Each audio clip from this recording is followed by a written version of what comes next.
And you won't die. We prophesied that you won't die until God is finished with you. It's because you've got some unfinished business with heaven. And you owe it to heaven to do your part of the promise.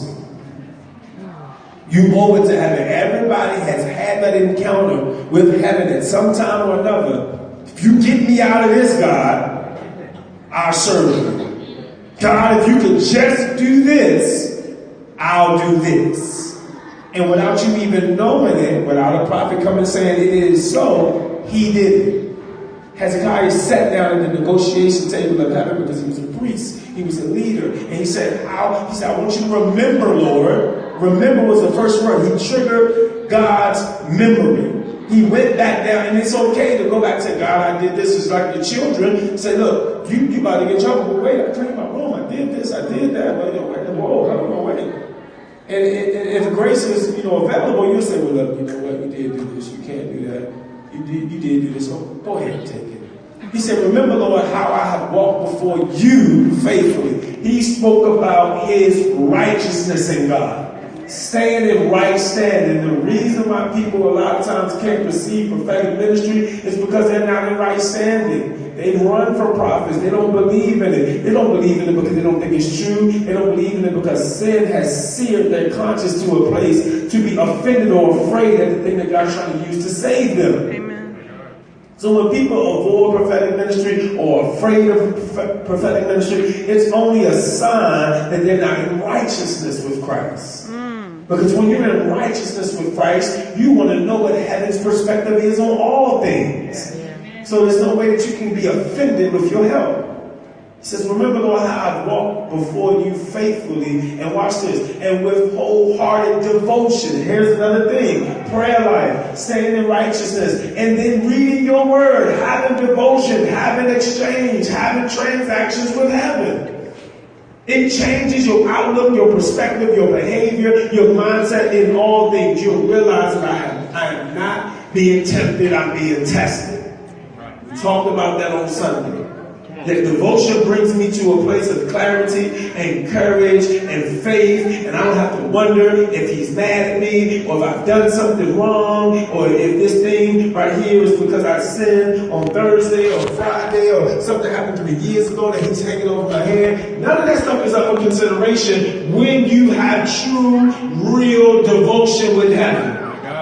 Your devotion time will literally alleviate most questions in your mind. You won't have to think the way you think, respond the way you respond, because you are in devotion and you know that this is just a test or a storm that's passing over my life, and you'll be able to prophesy and project what God is doing in the thing, what he's doing in the storm, what he's doing with this word that just came that I, Lord knows it's tough, it's hard, but I know what you're doing in it. Right. Because I'm in true devotion with you.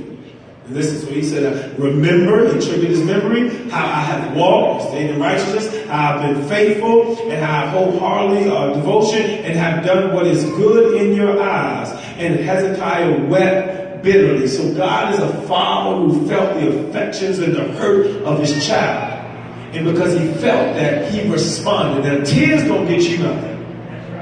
Tears don't get you nothing alone. You can cry, you can growl, you can do all of that stuff. That stuff doesn't trigger. It was all those things that was before the tears that really triggered God to respond. But Hezekiah did weep bitterly. Here's the piece of the puzzle. Verse 4. Before Isaiah had left the middle court, hadn't left the house yet, the word of the Lord came to him. Here's where it gets tricky. Because we think that it's just in getting God to remember, or it's just in staying in righteousness, it's just in being faithful, it's just in wholehearted devotion. It might be just in him doing everything good in his eyes. It might be just in the tears. He weep bitterly. Here's the critical piece of the puzzle that literally gives you access or denies you from being able to negotiate with heaven. Verse 4 says, before Isaiah left the middle court, the word of the Lord came to him, go back and tell Hezekiah, the ruler of my people. It won't even about Hezekiah. Right. He did not reverse the word because of Hezekiah. It was because of his people. It was because of how Hezekiah treated and handled and managed and stewarded over his people. God will give you a second chance if you take care of his people. Qualify you for stuff that you don't even deserve because you're taking care of his people. Give you downloads, insights, allow you to grace over to other things that you didn't even ask for because you are a steward over his people. The whole reason why Moses didn't make it into the promised land was because how he rebuked people. You think just because of a gift or just because of a talent or just because of, what you can do, that you can just mishandle people. God is very, very sensitive on how you handle people. You better find the grace, the good in all things. I can't believe Donald Trump ain't my president. You better find the inkling of hope in that situation and prophesy to it. You might not want to declare it publicly, but you better go down on your knees. So, Father, I'm praying for the Trumps, all his family and everybody else. You better find a slither of grace in the situation, because it was only that much grace that he found in you. That he reversed some things for you. That some things went through arbitration with your name on it. I should have been this way. So God turned the situation around. Don't get high-minded and think that you are adding unto yourself. You're assigned to go back to people and give them the testimony of how he turned it around for you. And watch how he'll impute grace and favor, healing and miracle signs and wonders into your life. God will literally close up heaven for selfish people. He said, go back and tell Hezekiah the root. He didn't say go back and tell Hezekiah the one that was crying, the one that he was in right standing himself, the one that I remembered, the one that walked faithfully, the one that had devotion with me. He said, go back and tell the one that's doing the main thing that I want done, and that's being a ruler over my people. We were talking about this, and I'll tell you wholeheartedly, like, if this job had to do just with paperwork, if it was just all paperwork, it would be so dogmatic in nature, because paper don't have a pulse. It don't have feelings. There ain't very too much things you can do. You rip it, you mess it up, you take it back together, whatever the case. But people have so many different variables. And people are the type of things that they would have a bad day. RJ might be having a bad day. I said, how you doing, sir? He'll tell me blessed and highly favored. I'm not saying he would say that general, just use him as an example, because this is how people work. He would say, I'm blessed and highly favored.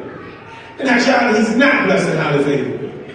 Cat just got hit by a car, couldn't find his car keys, tripped down the steps and cut his pants, got to work and somebody pulled the chair from him, and he sees me, and I ask him how he doing, and he tell me blessed and highly favored. That's usually how life happens to people. And you need to take a grain of salt every time that you consider life happening not just to you, but to somebody else. Life happens. Yeah. And I'm not talking about being fake. I'm not talking about, lying and saying that you're good when you're really not. But true devotion brings you to a place of having a language to articulate your pain, and it still edifies. Have a language to articulate your discomfort, and it still edifies. It still builds up. That's what true prophecy is. That you're able to speak to a difficult situation, the heart, mind, and the will of God. God, remember me. I was the one who was in true devotion with you. I was the one who walked right before you. I was the one who didn't give up. Even though he was speaking that from first person, all of that was attached to how he handled people. So God says, go tell the ruler of my people, this is what the Lord says.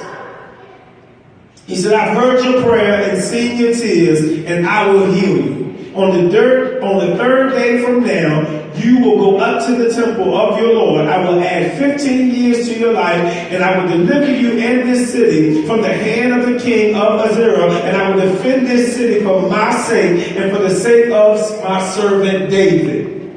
He didn't say for his sake. He didn't say for Hezekiah's sake. He didn't say, I'm going to do it for you because you prayed. I'm going to do this as a perpetual blessing for the initial person who received the promise. You're just a benefactor. Don't get too cute. Don't get too excited. This ain't got nothing to do with you. I love your prayers. I'm grateful for your prayers. But the first thing that you said is what triggered in my heart that I'm going to reverse this thing. Remember. And I didn't just start with you. When you triggered my remembering, I went back to David, who was my king, who I gave a promise to, that the throne would never leave his last name. You don't even understand. There's people that's gone on in the grave that we think about year after year that pray with your name on it, and you're living out promises and prophecies and words and decrees and declarations from people who are going home with the Lord. And you need to be grateful for those people, because all of those prayers that you're still standing today. And as much as you're deserving of a sinner's hell, as much as you're deserving to be cast off, God is redeeming you and building you day by day because of a promise that He gave somebody else. You shouldn't sit down on your guilt. You are not sitting down on your anointing and finagle this thing that God has given you. You got to go back and restore your brother and reconcile them back to Christ. This thing ain't deep. We ain't got to go far left or right. Put me in a position that I can reconcile and restore somebody back to you. How dare we sit back and be so full of the word that we have not deposited into somebody else all the goodness and the grace that He's given us? Well, I don't know what to say. I can surely tell you what to say. Remember when He told you that you should have got locked up, that you should have been dead? Remember that time when your back was against the wall, when you really wanted to kill yourself, and He said, not so, you shall live and not die. We get you far-fetched. We get you thrown off course. You start thinking about all these frivolous things that don't matter to heaven. How well are you serving my people? Wow. How well are you catering to my people? How well are you equipping my people? He didn't give apostles and prophets and teachers and pastors and evangelists to be cute, to wear robes and collars and chains and suits and all of the hats and all of the king's little staffs. He didn't give us that for that. He gave us so you can cater and equip people. It's our people. Yeah. It's for people. Yeah. Equip the people. I'm going to equip them. Let me get my staff right first. Get my little head on, and then I get my robe on. Then I can equip them. I got to put the chain on the left or right side. No, right side. I put it on it's the left side. Left side. Then I get go get my robe, because I get my stripes on the shoulder, because that means I'm deep, and then the sleeve. Let me go down here, and let me put my hat on, so I can equip them with your life. Listen. With what should have been. Listen. With what should have been. That's how you equip them. And I know I'm sanctified and saved now. And I got no work that I got under my belt. So they find me as a minister. Or they find me as an elder. Or they find me as an evangelist. But I can remind you when I was a drunker. When I was a whoremonger. When I was a minister was really proving in my life. Don't prove it once I got up here. This is my reasonable sacrifice back unto Him for all that He pulled me through and all that He delivered me from. But the real test of my life came when I wanted to die. When I deliberately sinned, and He said, you won't die. When I wanted to give up, and He said, you won't give up. He kept nagging me and being aggravated because He had something on my life that I didn't recognize, that I didn't know about. But I thank God that He reversed the curse. I felt like preaching it. That He reversed the curse, and He turned that thing around, and I should have been. God, that He turned it. Lord. Jesus. Come on now.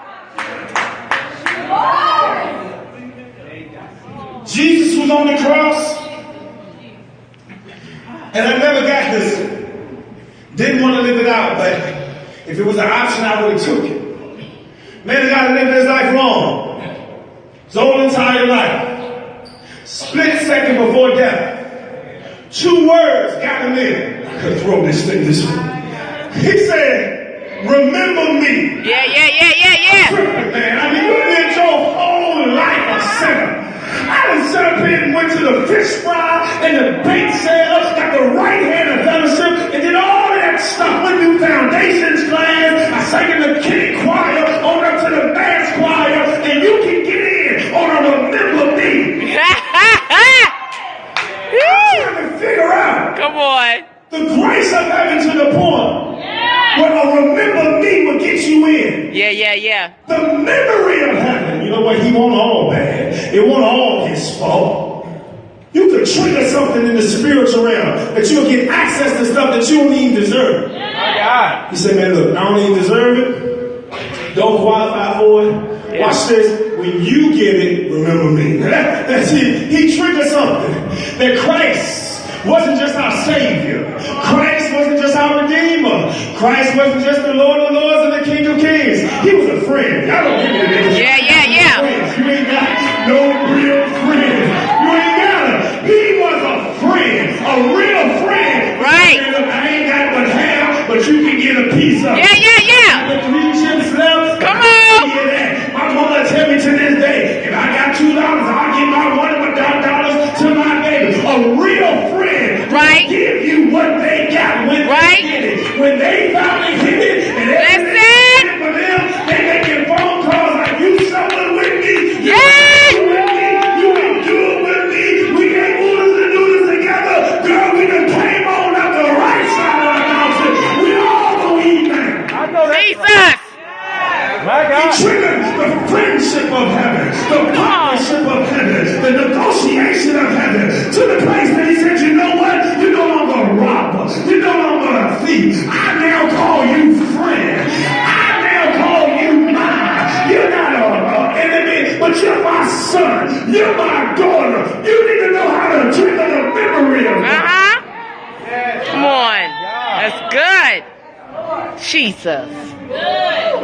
Good. Best thing you can do. Woo. I might not get to my point. Teach in here. Go ahead. Receive a tough word. My God. Hey. My God. You don't send everything back. Anybody ever been on the eating meat? No, I don't send food back. I will sit there and starve. I won't touch it. Just have my food. I'm not sending it back. You know why? Because if I send it back, they might get agitated. They might not just send me the right thing, correct it. They might send me the right thing with some bleach in it. I don't know. I Right. don't trust everybody. If I ever come to your house and I don't eat, don't get offended. I'm just saying, I don't trust everybody's kitchen. First time around, if you jack it up, I know it's going to be worse second times around. You got to be careful with sending stuff back. I don't send stuff back. You know what? If it's going to be here, just let it be here. I go stop at McDonald's on my way home. Why? Because there's certain things that you're going to have to endure. Certain things you just going to have to deal with. You always think it's this little buffet line when you come down to the kingdom. It ain't like that. You're going to be like this sometimes. God, I don't even want it. I don't like Brussels sprouts. I don't like broccoli. I don't like my vegetables. But I'm going to sit here and eat it. I was raised in the house. You didn't get up from the table until you ate it all. Every last bit. So you clean that plate. I slaved in this kitchen. You don't understand where this food even came from. And you got no audacity to come in here with this McDonald's mentality. You gonna sit there and eat everything on this plate, and you ain't gonna make a move until it's done. And here's the beautiful thing. It's yielded to a process. They sit there and eat it all, then push the plate back over and prove and show that I consume all that you told me to do. I did all that you told me to do. I received all that you told me to do. And I realized it won't even that bad. It won't even that disgusting. I was taking information from people who hadn't even tried it. I can't. Yeah. Damn, I had the audacity to push the plate back at you after you done slaved in the kitchen and worked all day long. I need to prepare something for me that I ain't even got the money to prepare for myself. Come on. Take the bitter and the sweet. Yeah. Take it all in one place. Lima beans. Receive that. There ain't no eating the meat off the bone. That ain't God. That ain't kingdom. That might be union. That might be somewhere else. You gotta eat it all in and take it all. Yeah, Jack. Sweet in your mouth, but it might be bitter in your belly. But what's gonna prove your allegiance to heaven that you can consume it all? Yeah. The lima bean anointing. Hallelujah. Hey. Oh. Good mouth. Oh. Good in my belly. And you know why? Eat the whole scroll. I'm preaching. Yeah. Oh, Eat the wow. whole scroll. Wow. The good and bad. Wow. The part that applies to them and the part that applies to you. Wow. So I'm gonna put a pressure on you that when you get before them, you will be so sold out to me. I won't have to worry about any of you rising up. The whole reason why I got you on this backside of this mountain It's so that you ain't worried about them receiving you. You gonna have to deal with me. I'm worried about what they got to say. That's the least of your worries. Come back to me with unfinished business. Come back to me without you finishing what I sent you out there to do. That's going to be a whole lot more worse than you worried about them. David at the end of his life said, look, do not turn me over to the hands of my enemies. I don't even want them to have victory or gloat in my death. God, if it's going to be tough, I'd rather it be tough between me and you. I'd rather you deal with me. You correct me. Because I don't want them to have glory in my demise. Yeah. True devotion brings you to a place that you're not afraid of the corrective hand of heaven. My God. Sir. It restores you to sonship. Wow. Yeah. Come on, y'all. That's how you receive more. That's how you get more. That's how you get more wisdom, more downloads, more understanding. We got Jesus. Sir, we got too many vagabonds and bastards running around in the body of Christ. They don't and come back to a place of sonship. They're using familiarity and they're using divination. They're trying to conjure something up that mimics God, that looks like God. But you need to do like the apostle did and tell that witch, you ain't gonna keep following me. You ain't gonna keep mimicking. Type in a shadow. I don't need something that looks like it. You gonna die, and that woman of God's gonna prophesy. Come on, Jesus, man. Stop letting the witches linger. Using them like Cleo. Using them like 1-800-prophecy. You don't like them, they don't like you, you just let it linger. Nobody likes a lingering cough. I just had this cough for 3 months. You been to the doctor? No. You're the problem then. You're not dealing with the thing that's lingering. Ask yourself, who and what is lingering in my life? Whose voice is lingering in your ears? Yeah. Whose hand is lingering around your life? Whose presence is lingering around you? Some of you are afraid of severing ties with people who mean you no good. They are not friends any longer. Jesus. I guess he's softening up the atmosphere. Run, prophet, run. Who child is this, okay? This church got children's church. I'm giving you people. All right, listen. How much time we got? Y'all gonna be me act up. Oh, we got time. All right, number one, activate your faith. He said, I would add 15 years to your life and I would deliver you from sitting in the hand of the king of Syria, and I would finish this for my sake and for the sake of my servant David. Activate your faith. This is a receiving a prophetic word. You have to activate your faith. All right? You have to activate your faith. Faith is going to be the entry level to all prophetic acts in your life.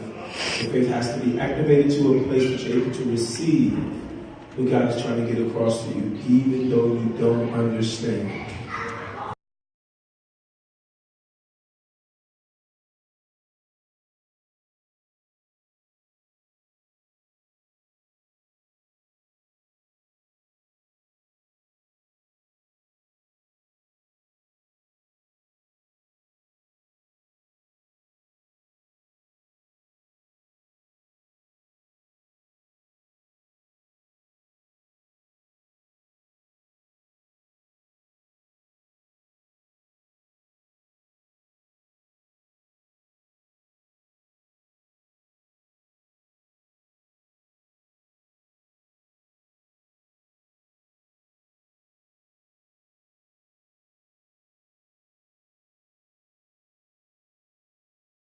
I said it was finished.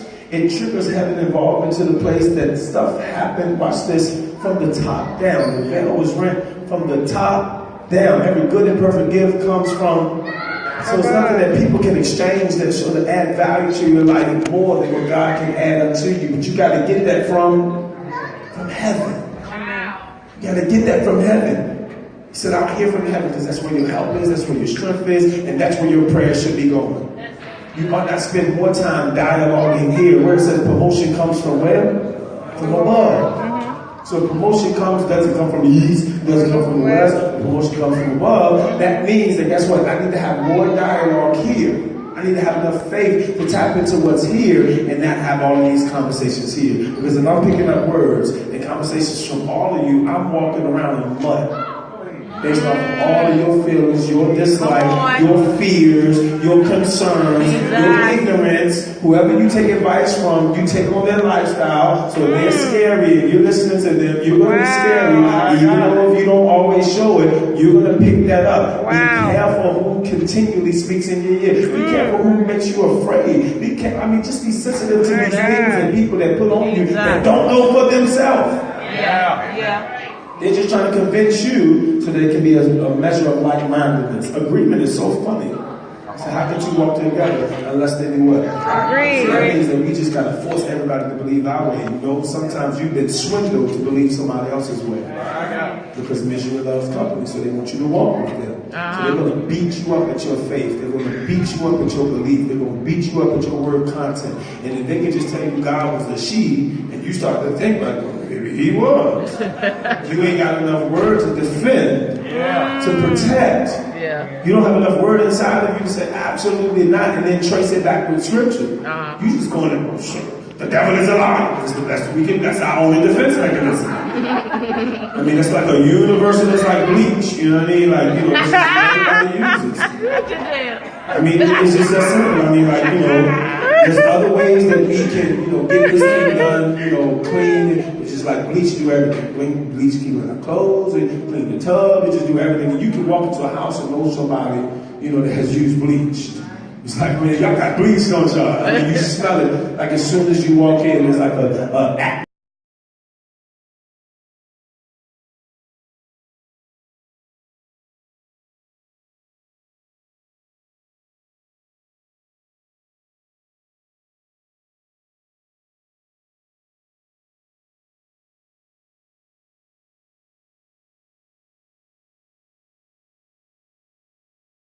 And people are protecting and promoting their ignorance. If you come with Rhema or you come with the prophetic, they're trying to kill you.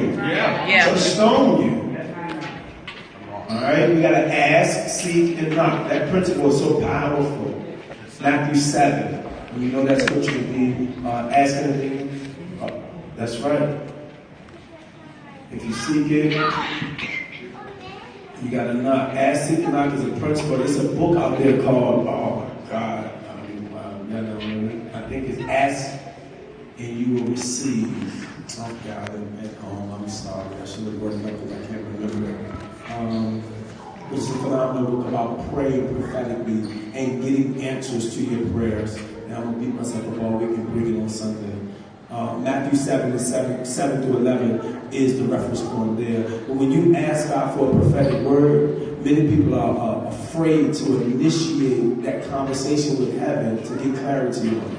So we go to God and say, God, show me a sign. Go, God, do this. That's a principle. You're asking, you're seeking, you're knocking at the at heaven's door. But then when you get intimidated, when you get fearful of approaching Him, it holds back demonstration that He may want to show you, clarity that He may want to give you, or even confirmation that will settle a thing in your heart.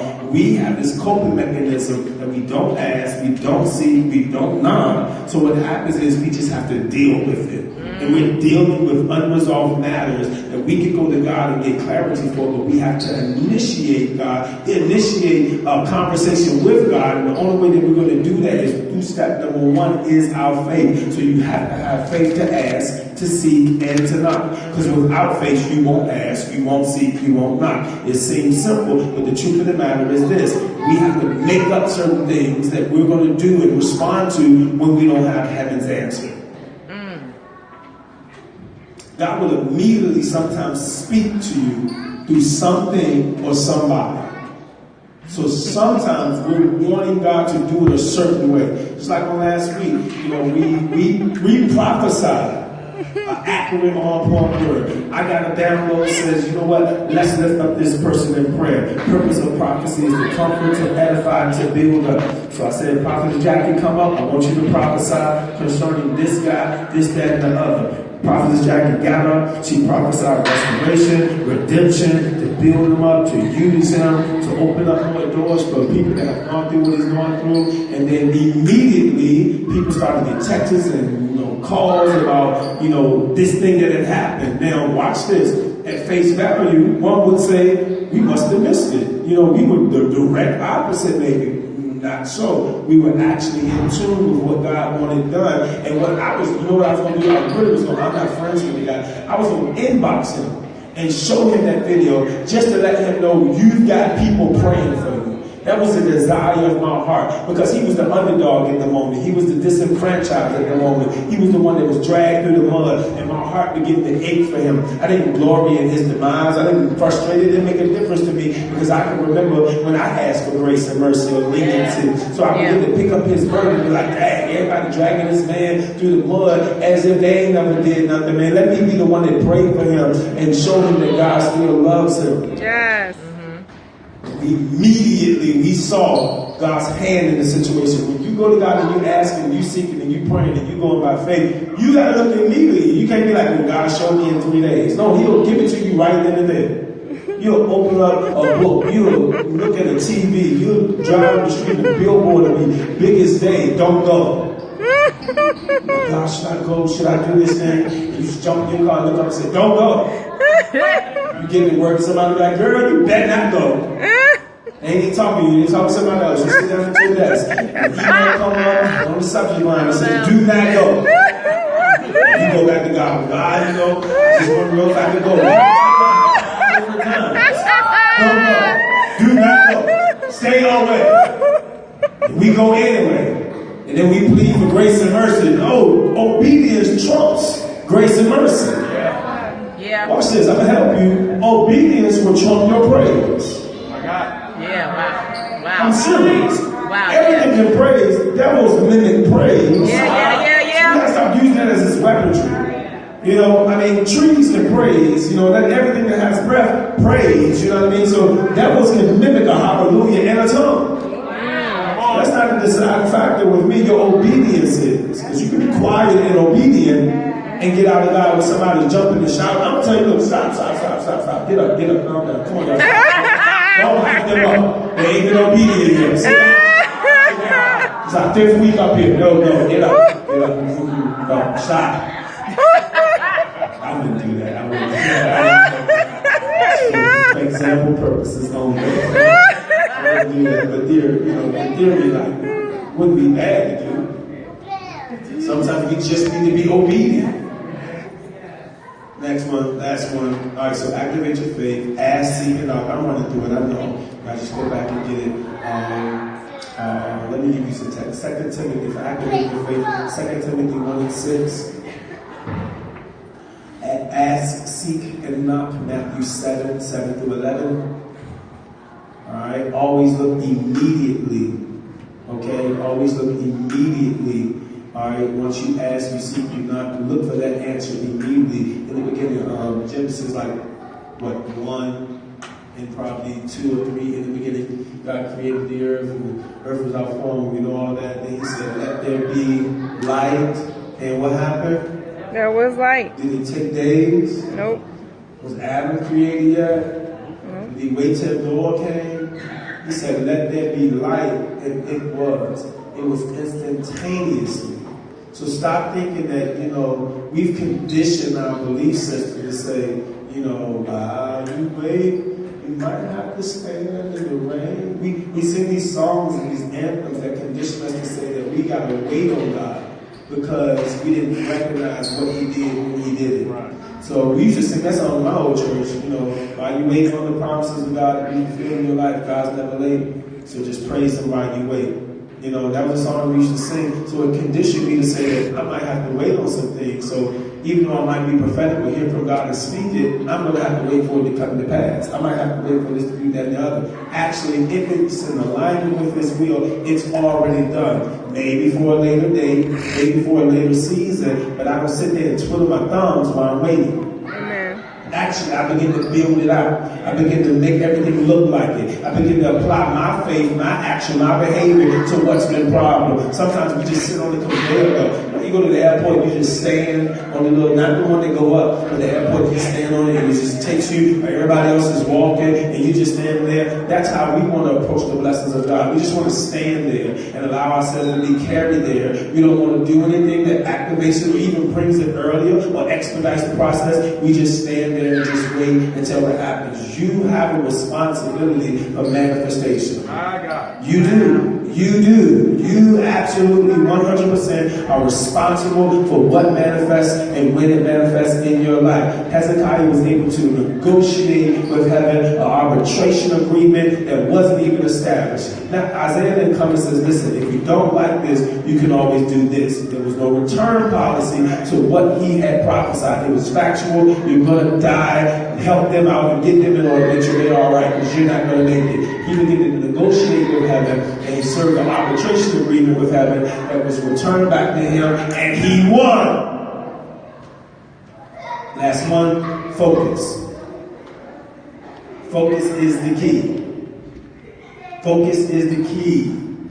You have to stay focused in prayer and not think about your to-do list, not think about your chicken that you want to cook, not think about what you want to take for lunch tomorrow, not think about what you want to wear. Come get this child. Not think about what you want to do, because you can get off into prayer and you can start off in the tongue and you can start off in the shatta and you off in prayer, and all of a sudden your mind just takes you somewhere else and you start thinking about stuff. Boy, it's faster than this moment.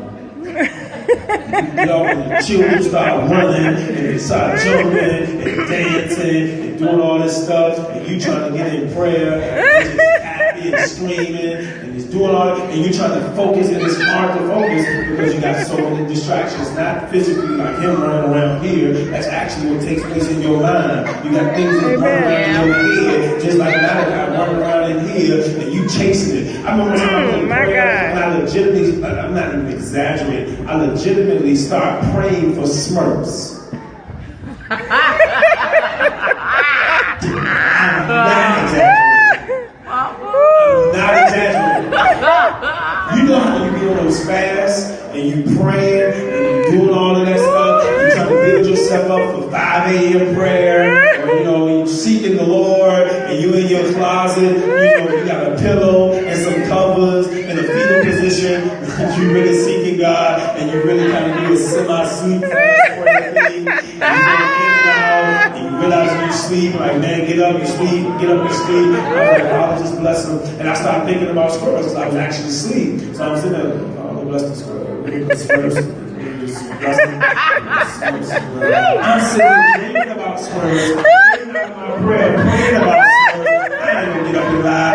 I like I told my wife, I said, hey, we got to do better, because I'm in here halfway asleep, and I had the audacity to pray for Smurfs. Give me our transparent moment, and I'm being honest. And I'm sitting there praying, because I saw them like dancing,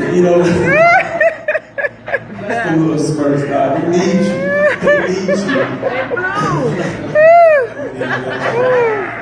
Leave it alone. But I 100% did. Why? Because I couldn't stay focused.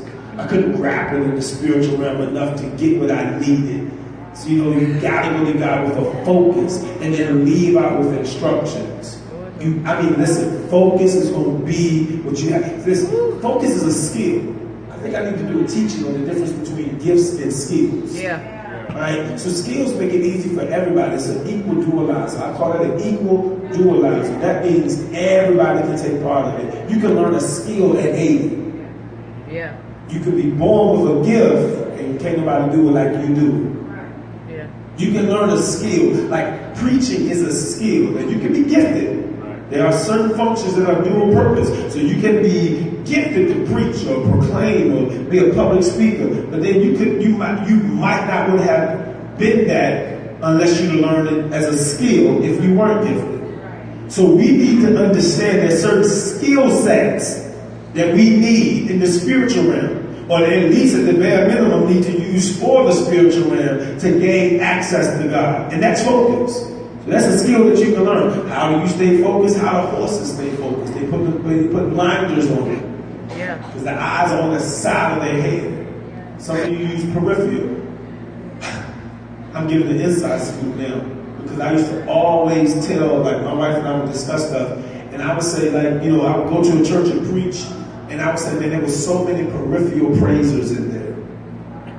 You know what a peripheral praiser is? That's the person that praises based off of the person beside them. And they're looking straight, but they look out their peripheral. So they feel more comfortable to do it once they see somebody on their road do it. Yeah. So as they're praising, they do one of them. And when they start jumping, they feel like comfortable to jump because they already broke the mold. Like y'all see the church. I guess coming from this perspective is a whole lot different. When I'm up here, I see them do this, and be like, oh, I can do it now. You know, the real praisers is the one they start jumping and flip some chairs over, and they fell off to the side.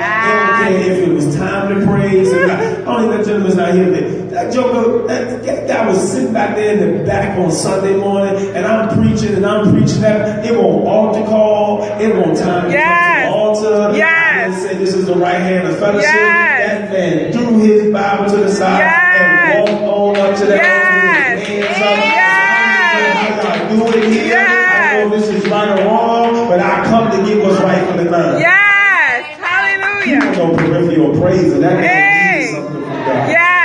Y'all feeling me? You don't worry about what people thought. That's the problem. We lose focus because we share our vision with people who don't have capacity to even bring theirs to pass. I need somebody that's focused on God. That means, excuse me, I didn't know you were that close to me. I hit you by accident because I'm focused on Him. I'm over there, my wife is just waving her hands on something. I'm like, come on, babe, I'm right here beside you. Hallelujah. I mean, she's so she's in the daycare. That's your husband too? He's praisers. Our spouses are praisers. Marry a praiser.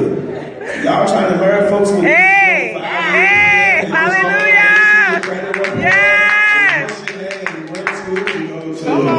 That joker show up on that altar, that's 80% of the Before we got married, he was on the altar. I even said I go on a date. I met him on the altar. I mean, they gave us both. This was meant to be because they gave us both prayer cloths at the same time. He shared his cloth with me. It's like a book of rope. For y'all come to me, y'all bring y'all own little special prayer cloth on Sunday. Stay focused, guys. Let me give it to you again. You got to. You cannot come into a session with me and not walk away with something. All right, 2 Kings 21-6. That's our text. Go back over it, review it, look at the principles, read it. That was the NIV. Read it in other translations so that you can get out of it what the principles are to activate negotiation and arbitration in heaven, and also give you a foundation to receive the word of the Lord. Activate your faith, ask, seek, and knock. All right, look for immediate answers from heaven and focus, okay? And have a focus. For activating your faith, 2 Timothy 1-6. Ask, seek, and knock. Matthew 7-11. Look for the immediate word you can find that in Genesis. All right, and stay focused. Amen. Q&A, questions and answers. Anybody got it? We got about 10-15 minutes. One of the things, 15 years that God gave me that I read in between the lines, this is the opinion zone. It ain't in the Bible. Amen. It says it's about permission. Yeah, this is the opinion zone. When God granted him the 15 years, he still had to get his house in order. Amen. He still had it because he had 15 years. Yeah. To get his house in order. And then not only that, but he was bringing God into remembrance. He never said anything about God healing him. That's good. He was just reminding God basically the relationship that they had. That is good. The age that he was doing for God. Amen. Amen. So it wasn't like an instant gratification type of thing. It's like, I did this, so heal me first. It was like he went before God and said, look, this is who I am. I took care of your people. I'm in right standing. Could he easily said, that, hey, God, heal me. I don't want to die. I mean, even that's good, Minister, because what if he stayed ill? This is all, like he said, the opinion zone, just for conversation and teaching purposes. But what if he stayed sick for that 15 years? Now, I do believe that God is concerned about our quality of life, but He never asked for it. His grace would have been sufficient. Amen. You know, I mean, His grace 100% would have been sufficient. That He got the promise, He got the prophecy fulfilled. 15 years was added, but say He had to walk with a limp for 15 years. Say He had to walk with a scar that reminded Him of when He fell when He was 6. Whatever the case, He just had a memory or something visible of, you know, that interaction with God. I think sometimes God will give us exactly what we ask for. That's why we need to be detailed in what we ask. Like I told you, no joke. And I told my first lady at the time of everything that I saw, and it came to pass. And God gave me a greater instruction once that came to pass, and I stopped acting on it. I acted on it while I was at this other job. I was polite. I left that job the right way and everything else, but I stopped acting on it once I got it. Do you follow me? So don't let a word manifest. Don't let a word manifesting in your life cause you to stop working the full promise. Amen? That was good, minister. Anybody else? Q&A? Come on, Josh. Good evening, everyone. One of the things that I found very, very interesting and intriguing was the fact that they still had to make the pumice of figs, and they still had to apply it to the place that had been affected.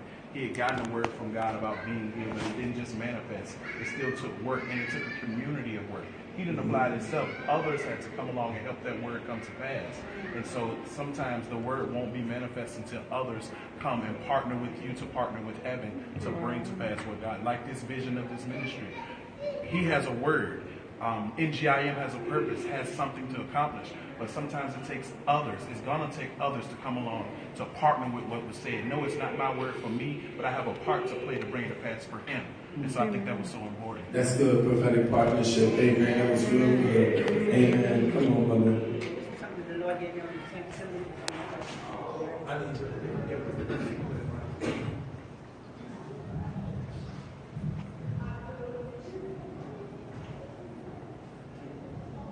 This is on February the 10th. The Lord said, don't be envious of your brothers and sisters of how they are being exalted in this season. Just humble yourselves and seek my face, and I will exalt you when it is time. Walk in the path of righteousness, study my word, and share it with others. Allow me to fill you with an overflowing capacity so you can stretch out on me. I have placed you in this ministry of growth and catch a hold to the wisdom your leaders share with you, and live according to my word, so to show yourself approved unto me, so you will not be ashamed. Open up the eyes of your understanding, so you can understand spiritual things.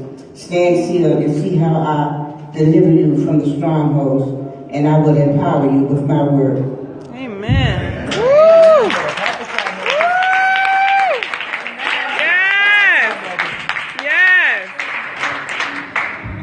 That's just a word. Yes. Mother, that was good.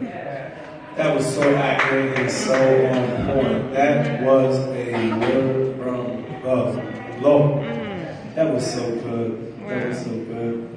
Comments, suggestions, feedbacks? Anybody have? That was good. That was so good. Come on, Deidre. I was just thinking about how awesome it is to consider about Isaiah's obedience, because after the first time when he didn't have a problem with going and prophesying to Hezekiah, even though I'm sure it was a grievous hard word to deliver. He didn't have a problem with being obedient that first time. He could say, okay, that was good.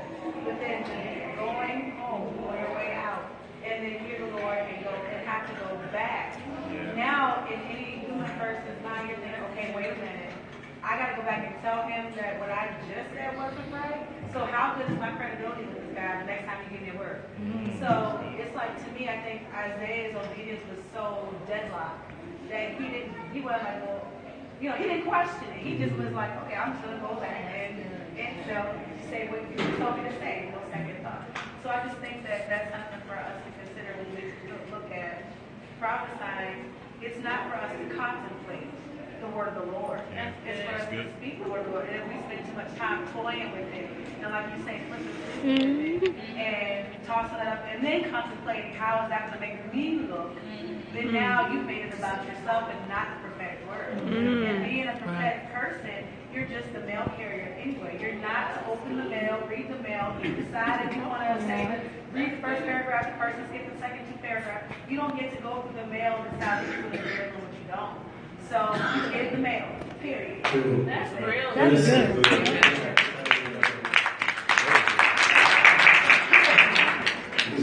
It's like that credibility piece. Sometimes we don't want to seem or be deemed uncredible, you know, and it's like, oh my God, I got to go back and do this, or oh my God. And I think that's why prophets and even prophetic people that yield themselves to that level of obedience have to be seared. I'm talking about you got to be so sold out to God. And what you will find out, that's not attractive in your natural life. Because that burden will make you so selective. And that's what people, everybody wants everybody to be nice. Be cool. Sometimes that type of responsibility takes I don't want to say shrewdness, but a directness. You can't finagle. We're talking about life and death. So now here's somebody that God says, go tell them they're going to die. You can't be like, okay, look, you go down there and get some ointment and some Tylenol. We're going to try to get you. You can't do that. You know what I mean? You can't do that. God said he's going to die. And that can't filter through friendship or even family. You just got to be obedient and be like, you're going to die. And walk. And then be able to not even trust God. Isaiah didn't know there was another opportunity that was coming. He didn't know it was conditions. He didn't know what Hezekiah was going to do. I mean, we're human beings, so I can almost imagine him walking away, be like, dang, I ain't going to see him no more. Wow, it's done. And then probably being excited that he doubled back, but I mean, like, he was already in motion going to his next assignment. Amen? Go ahead, Janelle. Okay, on that particular topic, there was a time where I was in a restaurant, and as soon as I saw the man, I saw him in the casket. I saw him dead. I saw his body, and I was like, okay, wow. I don't really know what to say to this man. I mean, clearly we're all going to expire, so it's like, is he going to die immediately? And so I went over there, and I said, hi, how you doing? And this may be a little strange, but God spoke to me, and I want to pray for you. And I spoke protection. I was as I was talking, I was like, okay, can you please download like this, Lord? Because I don't really know what to do right now. So I guess I'm bringing it up to say, in that particular type of situation, was I doing what you said, which was off? Was I off by saying, protect them, Lord? Because all I saw was the dead body, like immediately in the casket. All right, so I'm going to put it in, I'm going to give you one answer, and I'm going to put it in the way that I could, best answer. If you saw, like, of course, somebody dead in a casket, just like you go and saw that, okay? And then God says, go over there and tell them that. You know what I mean? Hey, God went over there. I mean, God tells you go over there and tell them that, and you say, God's going to protect you, yeah, you're wrong. Okay. So I don't, because of course I don't know exactly how it was, but I'm just taking it from how you just told me. Yeah. If God showed you that and say, go tell them that, and you knew that was God, and you went and said he's gonna protect you, yeah, that was like off. You know what I mean? Okay. Now, what I think we should all practice is the language of delivery, to be able to, he's just keep away, to be able to learn how to give what God had. That's why you hear, I tell people that I train, hear and pray and not just hear and say. Not saying that was the problem with your situation, but filtering it through like, God, okay, what is it? Okay, thank you for telling me what it is. Okay, how do you want me to share? Okay, thank you for how you want me to share it. Is this for me to share right now? Take them through those processes and filters that it gets you just to the closer place of what God wants done. If you've done that and it's still that, and you still go and say, "Hey, God's gonna protect you from something," you know. Well, you know, I was doing a bit of that. You know what I'm saying? And I didn't. I guess my question is, you know, do you go over there and say, you know, God just showed me you in a casket? Okay, praise God. And then, you know, I tell you why, because that's just going to be so far-fetched. Right. We don't want to, that's why I say sometimes you got to hear and pray.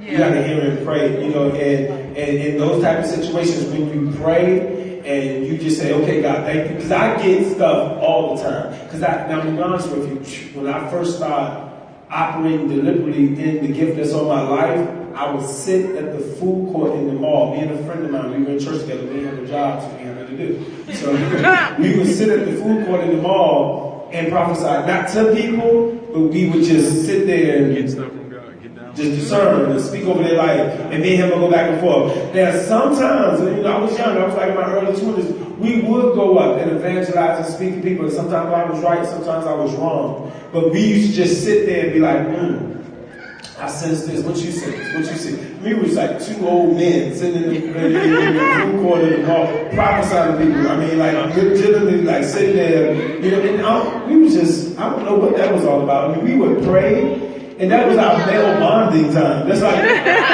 we were doing for fun. We would sit and pray, and then go to the mall, eat, and then just sit there and discern all day. I mean, like that is like so not like natural.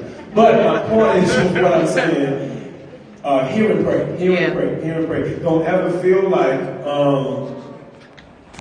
you not saying something that you heard is detrimental until you get back the answer from your prayer.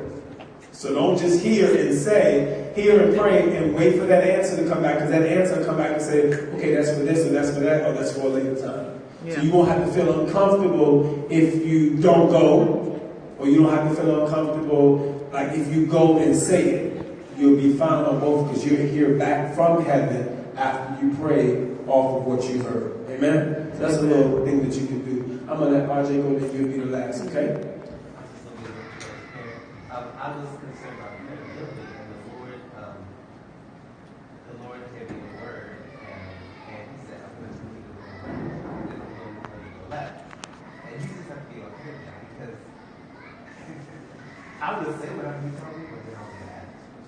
And the attitude will change everything. And then I would have issues with being gifted. But like the prophetess said, he struck me the nail area and shot me off Yeah. Can y'all close that door, please? I know that's my child. Yeah. Go ahead and listen. My question was, you were mentioning about we have a responsibility to the manifestation of, I missed the last part, I think you said the prophetic. I'm sorry. I'm hearing my child cry.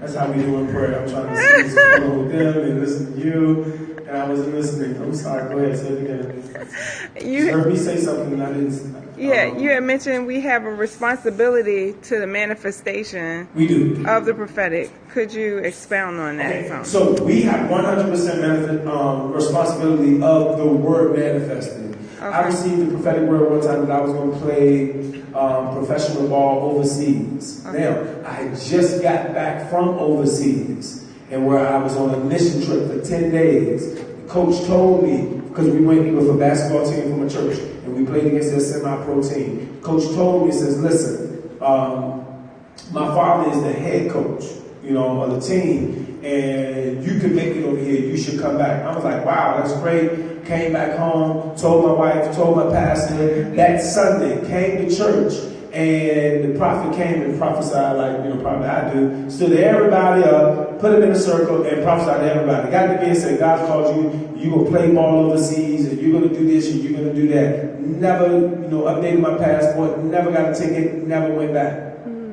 So I 100% was responsible for that not coming to pass. Okay. All right? Because I didn't go do it. Okay. I was, only 3 people knew before. My mom, but she wasn't a member of the church. My wife, myself and my pastor and his wife were 4. So we were the only ones that knew because I had just came back to the States, let's just say Wednesday or Thursday. That Sunday, I was in church and he said that. So I didn't do anything thereafter. So what? It never came to pass. It never came to pass. So we have 100% responsibility to take that word of God that's prophesied over our life and work it until we see it all. Because even in that manifestation, it'll be other things that are attached to that will also bring on clarity and understanding. Okay. So part 2 to that would be, so like if I received a word about being debt free, like if I wanted to get an additional job, like would that be when I'm in a season where God may have told me to stop working and, just concentrate on what I'm doing. So if I wanted to get a job, would that be Disobedience? Yes. Well, I wouldn't say it would be disobedience, because if you're in the season where God says he's going to have you be debt free, that's the what, you go after the how. Okay. And then once you get the how, you work the how. So if he's saying, like, I don't want you to work here, but I want you to work there, I want you to do this, I want you to do that, he's going to give you the full scope of how that's going to look. Okay.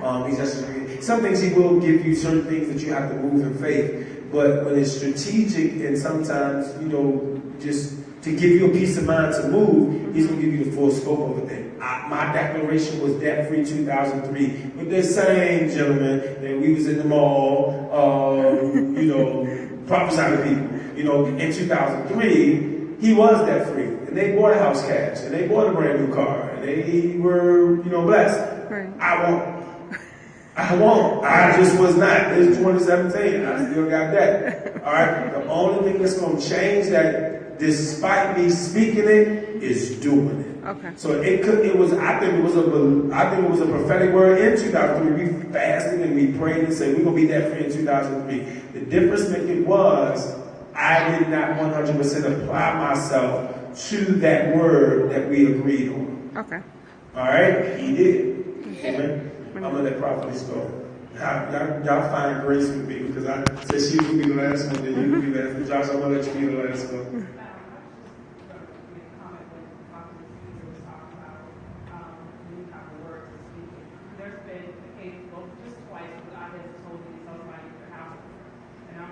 Never had a word like that. She tells somebody, and I didn't want to say it. And there was a young man when I worked at Hathaway, and he was Muslim. God had given me so much to say to him. When I first told him, I told him to get his house in order, and he didn't know what that meant.